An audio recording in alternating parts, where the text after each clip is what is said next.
Alexander the great को पता लगा कि अफ्रीका में एक ऐसी जाति भी है जहाँ कभी झगड़ा नहीं होता, और अगर होता भी है तो उनके गुरु ऐसे हैं जो उस झगड़े को इस तरह सुलझा देते हैं कि किसी को भी नुकसान नहीं होता। भरोसा नहीं आया और वो अफ्रीका अलेक्जेंडर द ग्रेट चले गए और वो जाति को भी ढूंढ लिया। वहाँ गए और जाके बताया कि मैं अलेक्जेंडर द ग्रेट सारी दुनिया जीत रहा हूँ और तुम्हारे पास आया हूँ कुछ दिनों के लिए। उन्होंने पूछा आप भोजन करेंगे? उन्होंने कहा ठीक। भोजन आया। अलेक्जेंडर द ग्रेट ने देखा कि उसमें सोने की रोटी और सोने की दाल और उसके ऊपर मसाला चढ़ा हुआ। उसने कहा आपके यहाँ सोना खाते हैं? उसने कहा नहीं, आप लूटने आए हो तो थोड़ा थोड़ा करके हम पहले से ही ना दे दें। उन्होंने कहा कि नहीं, ऐसा कुछ नहीं है, मैं तो आपके यहाँ सिर्फ थोड़े दिन रह के देखने आया हूँ, मैं ऐसा कुछ लूटने नहीं आया हूँ। उन्होंने कहा फिर ठीक है, जाओ 2 जगह रोटी लाओ। और रोटी आ गई, उन्होंने खाई और दूसरे दिन ही एक उनके पास मुकदमा आया। एक आदमी कहता है कि मैंने इनसे जमीन खरीदी है और उसके अंदर से एक पूरा घड़ा हीरे जवाहरात का निकला है, वो मेरा है क्योंकि जमीन मैंने खरीदी है, तो उसके अंदर से जो भी निकलेगा वो मेरा होगा। उसने कहा नहीं, मैंने लिख के दिया है कि ये जमीन आप सिर्फ खेती के लिए ले रहे हैं, आप इसमें और कुछ नहीं करेंगे। क्या कोई मकान बेचता है तो फर्नीचर भी साथ में बेचता है, फर्नीचर तो अपना निकाल लेता है, उसमें अगर कुछ निकलेगा तो वो मेरा होगा। मैंने तो सिर्फ आपको खेती करने के लिए जमीन बेची है और वो आप खेती कर सकते हैं, उसमें कुछ और निकलेगा तो वो मेरा होगा।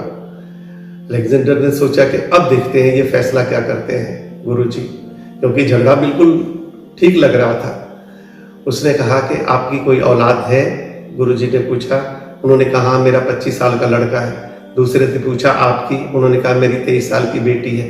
उन्होंने कहा ठीक है, अगर हो सकता है तो दोनों की शादी कर दो और ये सारी दौलत उसको दे दो, फिर ठीक है? उन्होंने कहा हाँ फिर ठीक है। और वो दोनों का मुकदमा हो गया। अलेक्जेंडर द ग्रेट का तो मुंह बन गया। उसने कहा ये भी कोई मुकदमा हुआ, ये भी कोई फैसला हुआ? उसने गुरुजी से कहा कि ये कैसा फैसला है? उसने कहा चलो छोड़ो, आपके यहाँ अगर होता ये मुकदमा तो आप क्या करते? उसने कहा क्या करते?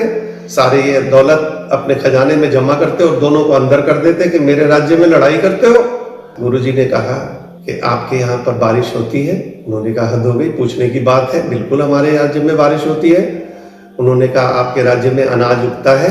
उन्होंने कहा क्या बात करते हो, हमारे राज्य में अनाज क्यों नहीं उगता? हमारे राज्य में अनाज उगता है। उन्होंने कहा कि पानी पीने का अच्छा पानी मिलता है आपको? उन्होंने कहा हद हो गई, ऐसी क्या बात है, सब कुछ मिलता है।